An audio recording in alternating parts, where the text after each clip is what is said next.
I've made many different versions of my lead character over the years. It's been interesting to tweak around and play with the different elements of the character over that time. I never wanted him to be a fixed point in space, unlike some icons in the comics world. One of the inherent properties of the concept was the ability for the character to basically alter himself whenever he wanted.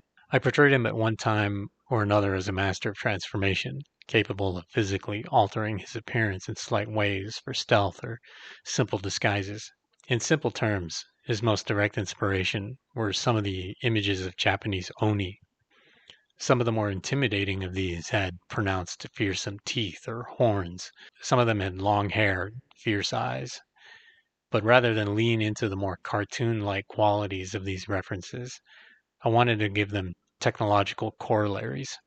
His horns and his goatee, they were basically antenna or sensors.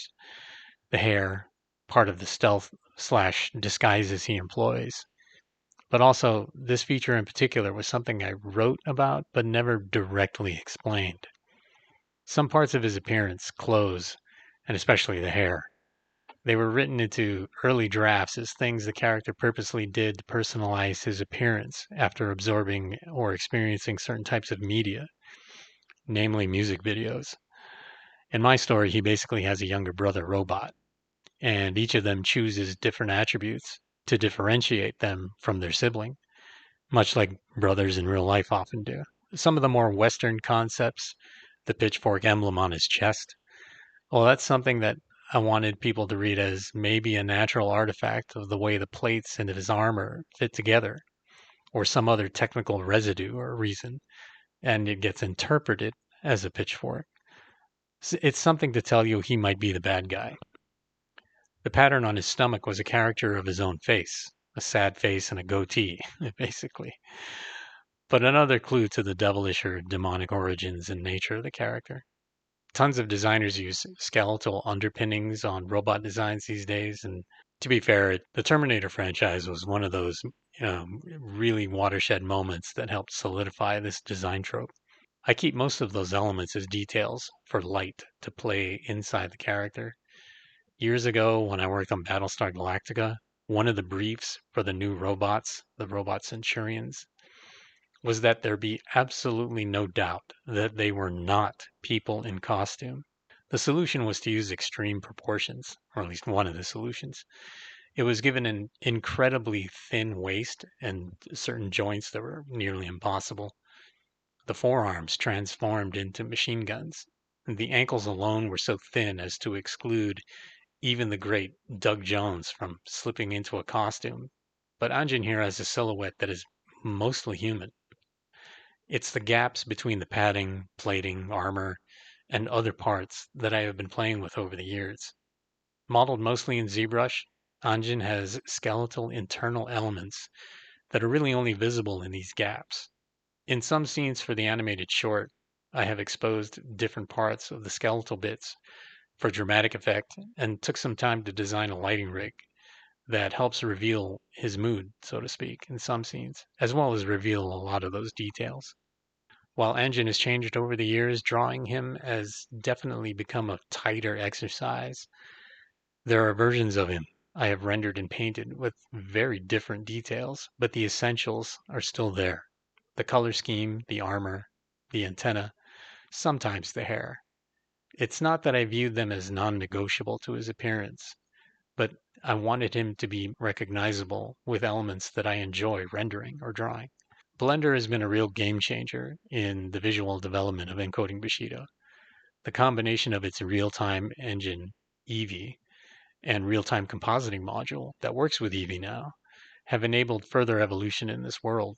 Nothing here is truly groundbreaking in terms of the way I'm using these methods, but it's their proximity to each other, their connectedness, real integration that has been the force multiplier in this whole process. The world of encoding Bushido has been dependent on one environment in particular. The main laboratory of Takeshi headquarters is something I committed to designing much more thoroughly. The room is basically round, but it's so filled with different shapes, and the simplicity of the shape is mostly hidden. If there's one underlying idea or one unifying idea about the lab, It's that it has a multitude of purposes. The doors are heavily fortified, 3 layers thick, and if the lab has to be a prison, it can lock down like a bunker. In the conclusion of the first 7-issue series, the lab is the center of the Takeshi compound and main building, and even the main building is an elevated pyramid. So there's always something tomb-like about the lab as it appears in different issues and in my animated short. The ceiling is definitely inspired by different modern and high-tech operating rooms in certain manufacturing facilities, and in a very direct way, my dentist's office. There is a distinct set of mechanical arms that hold all the gear and tools my dentist uses, and the elements in the lab ceiling are derived from this idea. The tools at the end of each arm are standard power tools: a circular saw, a hacksaw, a power drill, and at least one of these tools is a claw from those famously impossible to master mall vending machines. You've seen those. Just think Toy Story.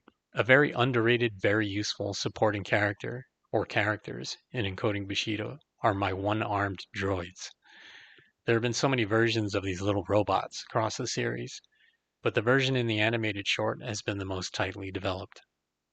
From the beginning, they have been a representation of what I feel would be one of the more effective and low-cost solutions to having a robot for the masses.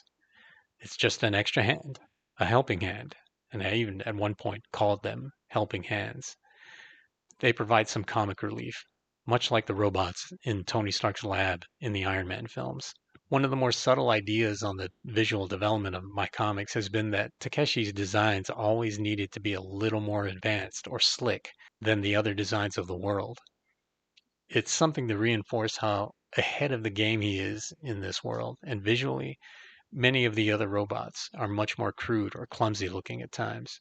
Many of Takeshi's designs are also more driven by nature or animal forms. For comparison, I designed 2 larger robots with the usual bulky hydraulic look. At least one of these was a test platform, which malfunctioned in the 3rd issue of Part 1. The comparison I like to use comes from the early Atlas robots and the work from Boston Dynamics. They often look unfinished, lacking the polish and almost consumer-friendly looking outer shell of later designs. Another larger robot from Part 2 is a real brute. Large claw hands, big bulky feet, no real face. Other than being mostly humanoid, it follows the playbook for common robots. And to indicate an even more perfunctory or basic unintelligent function, its head is basically a box, a slight indicator that this robot is kind of a simpleton. It almost looks like it has an old projector or VCR for a head. Having a face is something I've heard a few researchers say is counterintuitively something that makes people trust an AI or a robot less. And although this might be true in the real world, in cartooning or comics, it's an idea that can be manipulated. None of the supporting robot designs in Encoding Bushido have an explicit face, but each design has at least something representing an eye or iris. Nearly all of them have some sort of voice. And that combination, I have to admit, goes back to the granddaddy of them all, HAL 9000 from 2001: A Space Odyssey. One of my favorite designs from the first series is the Kruger transport vehicle. I really enjoyed the visual development of the Tom Cruise film Oblivion, and I had just seen the Dyson bladeless fans start coming to stores near me, and it kind of clicked visually. The transport was always meant to be something of a luxury item, something high-ranking government officials would be able to use to get around the country. The world of Encoding Bushido doesn't have a huge number of aircraft, but the ones I did design usually had a story-driven purpose or concept. Lastly, one of the most used and possibly most relevant designs were the ones I did for the military drones. I thought it should basically be an armed, jet-powered version of the more common quadcopter, only a bit larger.